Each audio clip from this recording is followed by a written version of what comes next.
Lovers of love, the wait is over. Ready to Love is back. And a brand new set of sexy and powerful men and women are ready to open their hearts and get serious about romance.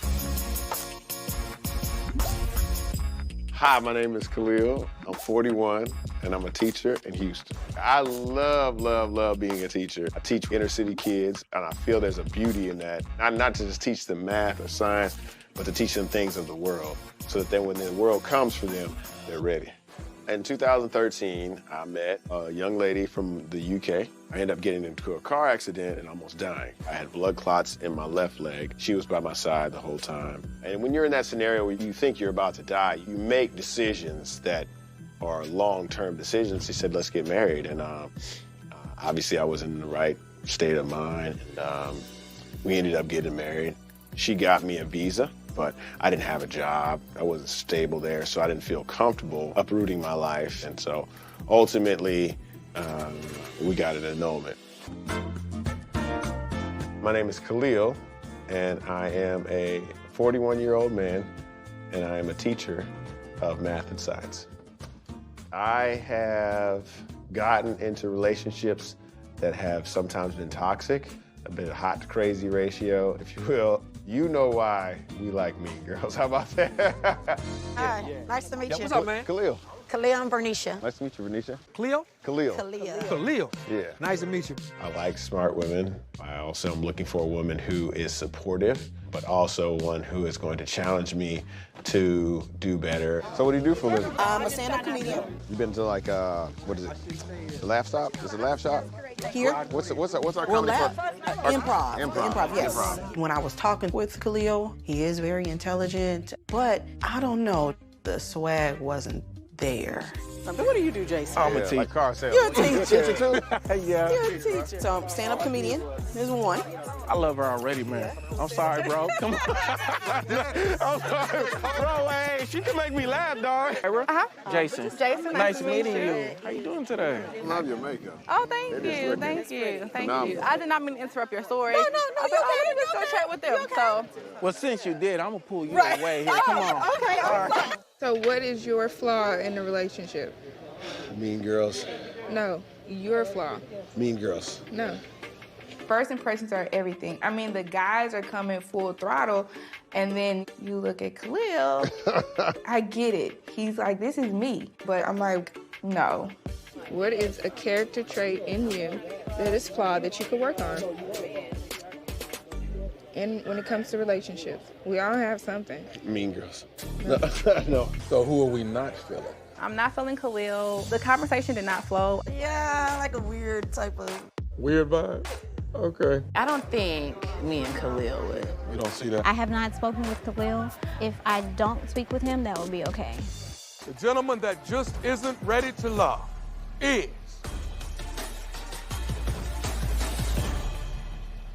Khaleel. What? Khaleel, we want to thank you for being brave enough to enter into this process. Everyone wishes you the best of luck on finding love. Nice meeting y'all, man. Nice meeting y'all. What I learned about myself in this process is to put myself out there. All right, my man. I am still on the journey of trying to find love. I definitely will continue doing that until, I guess, the day I die.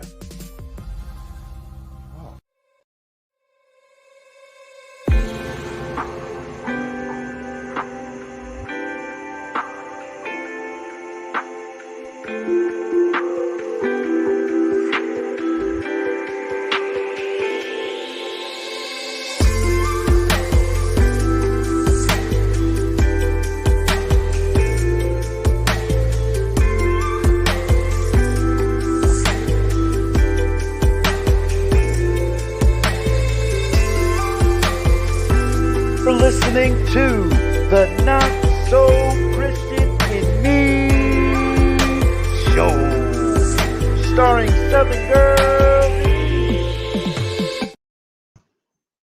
Hello, hello. Welcome Welcome to the Not So Christian and Me show live. And today we have another great show. Of course, we have another great show because guess what? We have Khaleel from Ready to Love in the building. What's going on, Khaleel? What's up? What's up? How y'all doing? Let's go. Yeah. I'm glad that you stayed on because I was like, oh, I hope he don't exit out. Oh man, I've been but you was laughing. I saw you backstage laughing. Yeah, for sure. I can laugh at myself. I can, man. I can laugh at myself. Yes. Well, thank you for being brave to come on my show. I appreciate it. Yeah.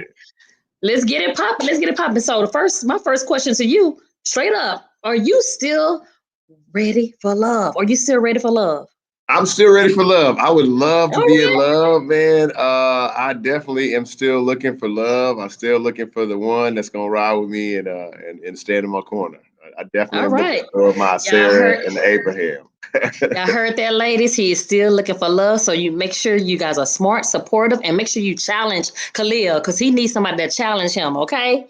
Yes. So reach out to him because he is ready for love. So let's talk about Ready to Love. How did you even find out about Ready to Love in the audition? Okay, so I was I want to say I was recruited for Ready for Love. I was just I was on Facebook, and in my messenger, a lady hit me up and was like, "Hey, try out for the show." And I was like, "Nah, this is some kind of scam. I think they're just trying to get some money out of me." I was like, "This is not real," you know. And then she kept hitting me up like, "No, you should try this. You should look into it." And she showed me her credentials, and before I knew it, she had me on first interview, and I did that on the phone. And then the next thing I did another one, and before I knew it, I was on the show. I made it to the final. So there were several different interviews you had to do. There was a lot of interviews I had to do. Yes. Oh, wow. Yes. So for you to actually get on the show, that was an honor right there for you to get that far. I think so, man. I think it was a good honor, man. I think it was, to be on national television, for somebody to choose you to say that you are, one of the eligible bachelors in Houston. Yes. I thought that was an honor for sure. I did. That is. Now, talk to us about UK because you were in UK. How did you end up in UK? I gotta stop real quick. You look really nice. Oh, thank you. I appreciate that. I was like, man, she has this cool glasses style. You know what I'm saying? Thank you. Oh, yeah, I have to switch it up all the time. Where do you get your glasses from? What type of glasses style? They don't pay me enough. Look, they not endorsing this, so I'm not going to. Yeah, nobody's endorsing. They got to pay me. No, but I'm gonna shout them out. Zelo. Maybe they can cut me a check because I'm. Got you a check? Okay. Yeah, there you go. Zelo. I was looking at the pictures. In the intro, I was like, man, this woman has changed. Like, she got a metamorphosis. She got like this swag and this swag and this. I said, I like that. I like the jewelry. I like the glasses. Are you single? How about that? No, I'm married. Oh, man.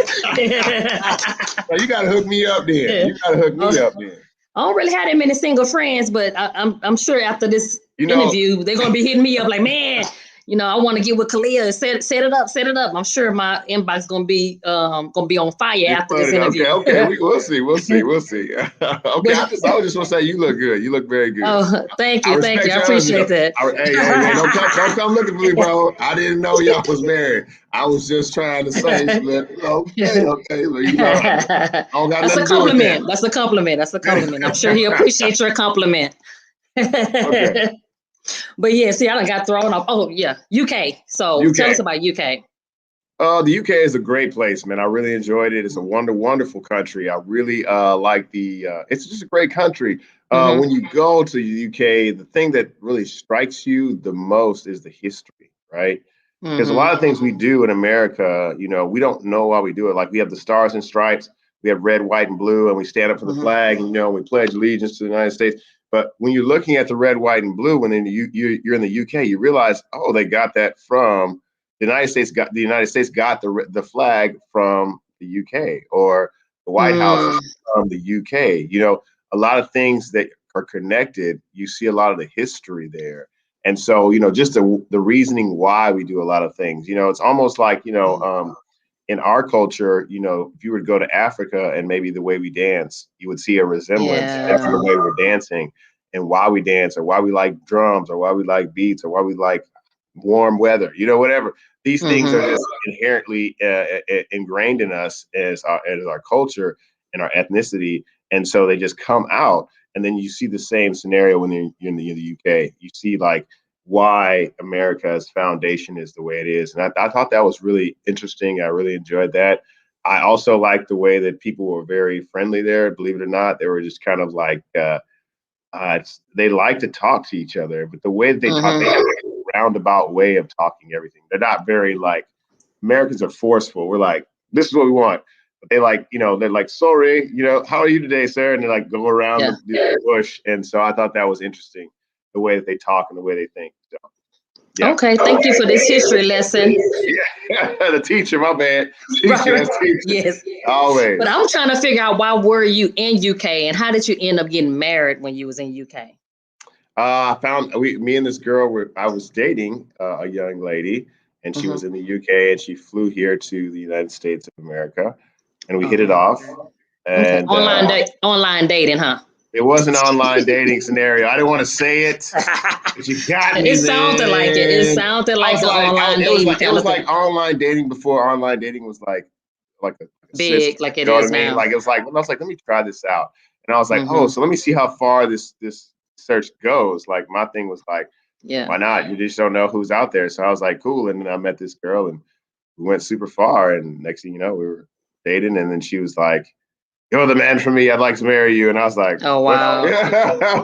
And then I just got, got into a scenario, and we ended up getting married. Yeah. So that's how I ended up in the UK. Because she wanted that visa. I don't know. She might have wanted the visa. I don't think she did though, because she got me a visa, right? Not getting, she wasn't looking for her to get a visa, but I don't know if she just wanted a visa. She might have. Because she did, but she didn't end up getting a visa. So I don't really know. I can't say what her thoughts were on that. I guess you'd have to ask her. Do you still keep in contact with her? You like, let me go find her. Like, no, no, we don't talk anymore. She has a boyfriend. She's moved on in her life. We both moved on, so we don't talk anymore. Okay, so let's talk about Ready to Love. The first episode. I mean, when you first went into Ready to Love, did you expect to be eliminated so quick?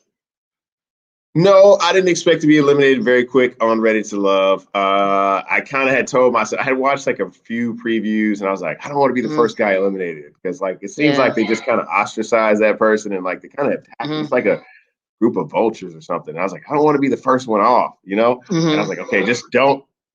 Well, my goal was not to talk to the guys. It was like just kind of because they're my competition. Yeah. And then I was like, let's talk to the girls. I saw the competition at the beginning too. The teachers against the teachers. I'm like, okay, I saw that. They played. Yeah, they definitely. I see you, Jason. I'm coming after you, Jason. We're gonna have an interview to talk about that. I saw you. I saw Jason. Yeah, I mean, and I saw your facial expression, like.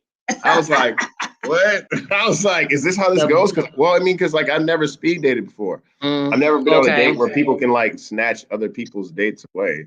Like, I didn't feel comfortable with that. Like if a guy is snatching a girl from you, or what are you supposed to do when you don't know this woman well? You're supposed to be like, nah, bro, let's fight for her. You can't fight for her because you don't know her. Yeah. And you don't want to be like push somebody out the way, So you're just like, okay, how do I attack this scenario? So it's they always. I think that's one thing that Ready for Love kind of that I would say I kind of was frustrated with per se is there wasn't very much foreknowledge presented to me. So like I kind of just was thrown in there, and so they were like, figure it out, and I was like, okay, and I was doing the best I could, but I feel like there should have been like some preparation, like, okay, you guys are gonna go to a mansion, you guys are gonna talk to each other, you guys are gonna do this is the rules, but I didn't know any of those rules. I just kind of got thrown in there. So I guess they wanted to be natural. I guess. I don't know. Yeah, and that's why they threw you out there like that. Yeah, maybe. They just threw me out there, man. I don't know, man. I still have questions on that. I don't know that they want to be natural. I think too, I don't know. We'll see as the interview goes. We'll see, but I just don't know. We'll see. Now, did you? So, did you ever watch like previous shows, like to kind of like get an idea? I watched I watched like the first season. I think was in Atlanta because that's all I could get. I don't have own TV network. Okay. I don't have the cable station, So I would just go to YouTube and look at the first episodes, and it was like this dude London on there, and there's this real estate agent. I think it was in Atlanta, and they were all at this mansion mixture, and I was watching them talk to each other, and I was like trying to study like the show, but it was like it was just very like I was applying all of the strategies that I saw in the first season, but when I got to my season, none of those strategies applied.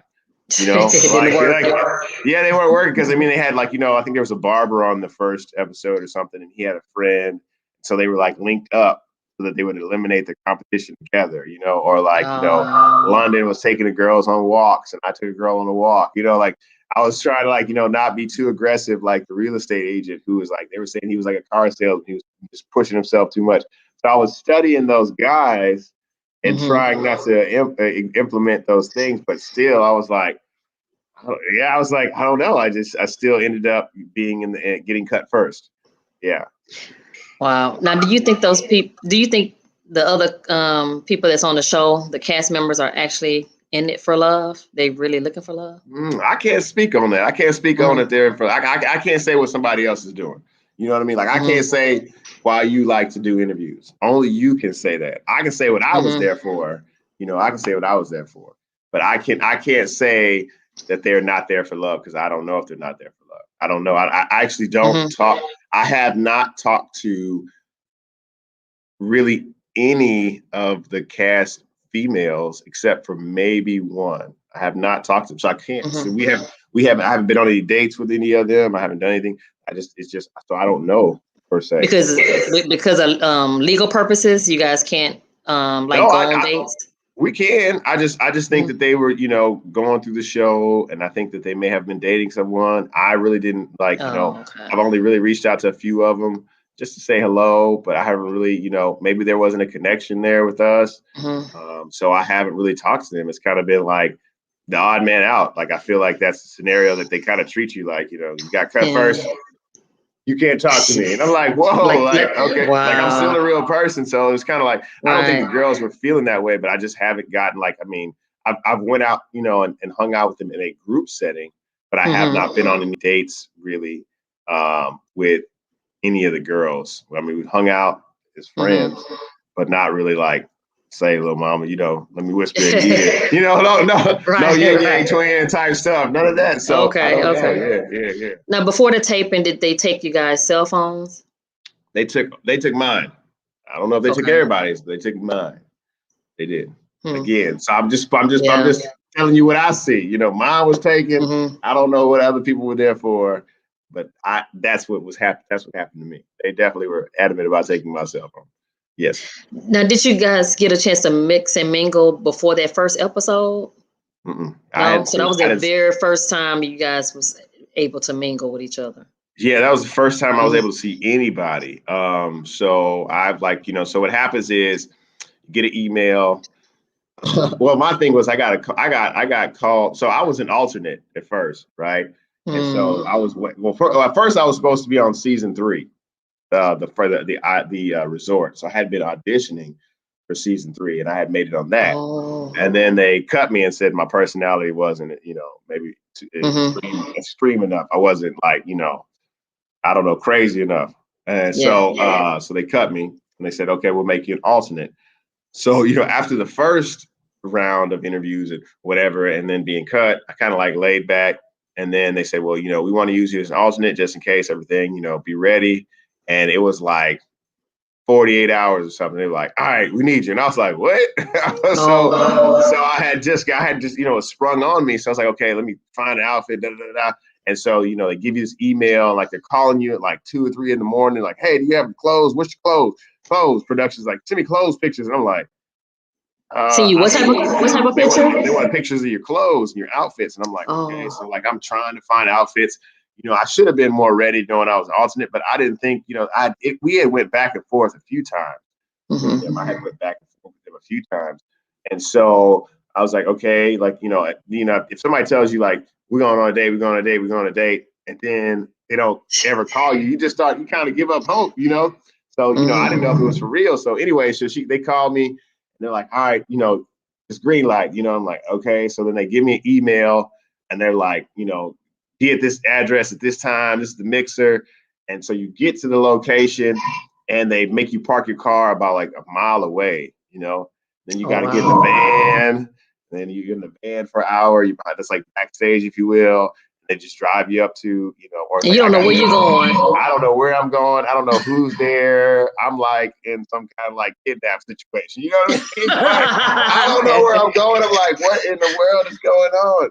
So, so they take me up to, the house or whatever. And, when I get there, I don't know who's in there. I don't know if I'm the first. I don't know if I'm the last. I just know I'm going to meet people. And then I get there and there's the mixer, and we just go in there and we just try to talk. And that was my goal, was just to talk to them, It's just to talk to them. So that's how that went as far as getting to know people. I didn't see anybody. I didn't know anybody. Yeah. And when you left, you just went back to your car, huh? That's it. I got, well, you actually do an exit interview. Okay. And, they're looking for like, what I've realized with reality TV is a lot of emotion involved. They want to see like a lot of emotions and a lot of feelings. Okay. And so I was just like in myself, and I was like, they were like, asking me how I felt about getting cut, or, and I was on cameras, bright lights. All the lights and stuff. Yeah. And I was just telling them how I felt. And then after that, I went to my car. Yeah. They drove me back to my car. Wow. Now, if they asked you to come back on the show, would you go back on the show? I don't think I would. I don't think so, because I think that you made a comeback. I really am looking for love. I really would like to be in love. I don't know that the show is conducive for me to find love, because I'm gonna be me, regardless of whatever happens. I'm gonna be me, and I don't know that me is what they want. Like I'm chill, laid back dude, but I'm a cool, like I'm easy to get along with. I'm not gonna be up here like, yo, forget you, and fighting over no woman. I'm not fighting no guys, and we're not arguing, and I'm not into this, like, I'm not into the fictional fantasy world of the show per se. So it would be hard for me, like, like you're my number one, my number two, my number three, like, what? Like, you're the girl I like. I want to talk to you. Like, I don't know, you know what I'm saying? Like, so I don't know that would be the fit that they would want. If I could come back, if they wanted to try, hey, yeah. I mean, I think I got a good personality, but I know that I really would like to be in love. I would really like to be married and settle down, like, because that's the reality of it. Like, after the show, you still are trying to find love, right? Like, you still want to be married, you still want to be in a relationship. So definitely that's where I'm at. Okay. Now, what about other reality shows? Like, I don't know about it. You watch a lot of reality? You said you're asking me. I said, would you go on any other reality show? Yeah, I think I would if they had a reality show. Like, I think they have a reality show that I saw advertised before for like traveling around the world for love. I would do that. Okay. You know what I mean? Like, I would do because I'm okay with, like, I just have such a global mindset that I just believe, like, you just can't be in this finite space and be like, this is all it's for me. You know what I mean? Just like keep your mind open. So I would do another reality show if it was like, like authentic, and they were like, okay, let's not focus on, I feel like the show focuses on a lot of, how do you say, a lot of monetary gain, a lot of flash, a lot of, a lot of stereotypical fronts. And I'm not, I don't care to be stereotypical. I just feel like it's enslavement to something that's not real. So, because I mean, I was watching this guy, actually a friend. Well, I'm rabbit trailing, but I was watching a friend. She was telling me about this guy named Kevin Samuel, and he was talking about a high value man. Have you ever heard of this guy? Anyways, he has his videos. He talks about like what women, like he's a high value man and what women want. Like they want a high value man. They want,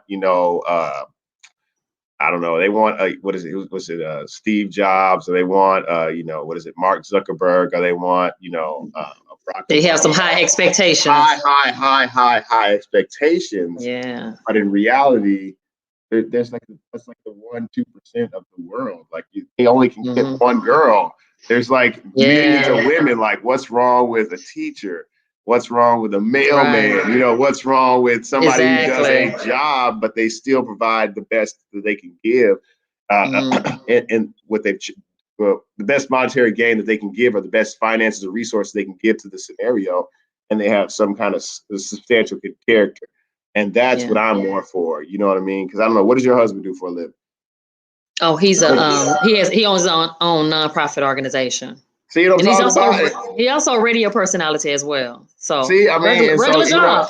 Regular job, you know what, but and you seem happy, you know what I'm saying? You like, hey man, I'm married. Look, let me tell you. You know, and so that's a beautiful thing, you know, that's a beautiful Black love story that I want to tell. Yeah. You know, because I think that I feel like that story has been pushed. It's corny to me. It's a little washed up to be honest. Yeah. That's my honest thing. Is like, come on, bro. Like we not that's come true. on, we passed them days already. You know what I mean? Like we already understand that everybody can't have a Mercedes. Everybody ain't gonna have a Maybach. Everybody like, okay, but if not, are they not gonna find love? You know what I'm saying? So that's what Exactly. Now speaking of teacher, are you still a teacher? I am still all right, ladies. He still got a job. Yeah, I still got a job. Check that off your list. Check that off your list. He still got a job. Yes. That's cool. That's cool. Now let's talk about the reunion special. Are we gonna have a reunion special? We will have a reunion special for sure. Okay. We have a reunion special. That's another thing that I felt that it can be challenging is, you know, being a teacher, I'm handcuffed in everything that comes my way. You know what I mean? Like, so I can't say I can't say certain things. I can't do certain things. I'm gonna put it like this, like Kirk Franklin, and I think Kirk is the man. Don't get me wrong. Don't come to me, Kirk, please. I don't have no beef. I don't want no problems. I don't want no smoke. I'm a lover, not a fighter. But Kirk can go off and be like, bruh, you know, da da da da da. You know, he was going at his son, da da da da. You know, and he gonna still have his job. You know, Barack Obama can be talking about Kanye and call him a certain name. You know, and it's funny. I can't do. That's true. That's true. I know the struggle. I know the struggle because I'm a teacher too. So I'm a soft target. I'm a soft target. Like I can't fight back. So don't be looking for me to come out there like, oh, you did. Yeah. Did you see that teacher? Did you see that teacher from Ready to Love? And let me see you in the parking lot. You know, because I teach. I mean, I'm an elementary school teacher. I teach kids how to stand in line and not how to get in fights, like how to resolve conflict, not to start conflict. Right. These 9 and 10-year-olds like little babies, man. So don't get your hopes up like, this guy, you know what I mean? Like if you see it, just know it's editing. It ain't me. Exactly. It's editing. It's not me. Yes. And a lot of people don't realize that when you on a TV show, they edit a lot of that stuff. So they can portray you a certain character when you're really not that person. For sure. So do you feel like they did that to you? Yeah, they did me real bad. They did me grimy. They did me real bad. I think they did. If you look at the intro, I got like some Sanford and Son intro. Like I got yeah. And I'm like, bro, I did feel some type of way about that at first. I was like, bro, you asked me to be on the show and you gonna give me this trash music, man.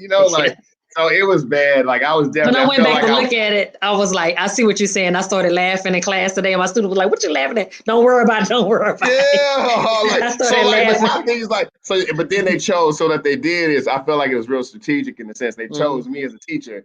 Then they were like, "Oh, we're gonna pop another teacher." So they choose your role before you get there. You know what I mean? I was already chosen to be the corny guy. Whatever. So I thought it was interesting, and I was like, man, I didn't feel like they portrayed me exactly as who I am, because off camera I'm a different person than I am, on camera. Like I can be a hero and a villain. You know what I mean? I'm not perfect. That's what I'm not so Christian in me show. Like I have some not so Christian moments. Right? We all do. Yes. But for the most part, I try to be the hero, try to be a good guy, try to do the right thing, and so with that said, I feel like they portrayed me they pigeonholed me to a certain personality. Like if you go back and you just go down the list and you look at all the characters, they're definitely picked, I feel like, to do a certain thing versus what I had to endure. I can see that. Everybody's lined up. Like, if you look at their job descriptions and what they do and how much money they got and how dope their brand is, and then you match it up, you'll be like, wait a second. A little bit of a trend here, so I would just do that. I would look at that, I'm not, no hate on nobody because I'm there, but I do feel like it wasn't given a fair chance. I don't think I was given a fair chance. For sure. How has your life changed since being on the show? Oh yeah, well, I definitely have had a lot of young ladies trying to reach out to me and talk to me. A lot of young ladies want to talk to you. The Jodeci music is in the background all the time. Come and talk to me. I'm like, hold up. I try to keep it cool. I don't want to. I want to be friends first because you don't know who is on the other side of that video. Number one, so you want to make sure that it's a safe scenario. But yes, I've had a lot of that. I've had a lot of people say, "I've seen that." And more so, so on the people that don't know me, that side, I've had a lot of people who reached out and want to get to know me, which is a good thing. Good. I like that. Now on the other side, my family has been. My family and friends are like furious. They're like, "Oh, they don't like it, huh?" Oh man, like they lost a lot of fans. Like all my little fans, they was like, "What? Like y'all doing Khaleel like that?" Because I'm a real like authentic, down to earth, I'll do anything for you type person. Yes, and I definitely get that vibe from you. Yeah, definitely. So they were like, "How you gonna do my boy like this?" One of my friends was like, just wait. When he kicks in, he gonna be so cool. Just wait." And like it never came, and they were just devastated. They were like, "Oh my God, this can't be real. Like this is not him." You know what I mean? This is not him. Yeah. So definitely it was one of those things where I got a lot of love and a lot of frustration from my friends and family who were like, "No, give him a chance. Like present him in the light that he truly is, or make him the king that he is." And so I definitely got a little bit. That's how my life has changed. So I've enjoyed it though. I've actually met a lot of great people through the process though. I met a lot of great people. You one like of those myself. people. Like myself, of course. You know what I'm saying? Yeah. Okay. So what's next for Khaleel? What's next for me? What's next is I'm just working on my nonprofit. That's my goal. Like ultimately, I didn't realize that you could have a platform to brand going on the show. I didn't understand. I didn't understand how big the platform was, but my goal has always been to help, kids in need, help people that are in need. And I've always tried to stay true to that. So that's my goal. That's what's next for Khaleel, to continue, on the path of education, if that's what God has for me, and to try to, try to see where that takes me. I guess that's probably the best, is just to stay, grounded in whatever talents that are presented that people see and they want to explore those, then we'll see where that goes. I don't know if that answers that well enough, but just try to keep it. Oh yes, it is. Yeah. Just trying to keep it, keep it low and just stay humble and see where God takes me, Okay, I like that. Now, how can we find you on social media? I am on I am Khaleel a lot, Instagram. That's where I go a lot, on the IG. That's right. Then you'll also find me on I am Khaleel on Facebook. And also you'll find me on I am Khaleel Twitter. I'm working on all those things, but I am Khaleel a lot is the best way you can find me. Yeah. All right. Well, thank you so much, Khaleel, for being my special guest. It has been an absolute honor to have you on the show. I had so much fun with you, and I look forward to seeing great things coming your way. And keep up the good work. You're educated like myself, so I know the struggle is real and it's hard, but it's all rewarding. It's all very rewarding. We're doing it for a good cause. So thank you so much, and I pray that God will continue to bless you in everything that you set forth to do. All right, I appreciate it. Thank you. And I want to thank everyone who tuned in today. If you guys are interested in being a guest on the Not So Christian to Me show, please feel free to reach out to us on Instagram and Facebook at the Not So Christian to Me show. Until next time, remember that no matter what you guys are going through, God will see you through. Stay blessed up. Peace. That's a word. Hey. That's what's up.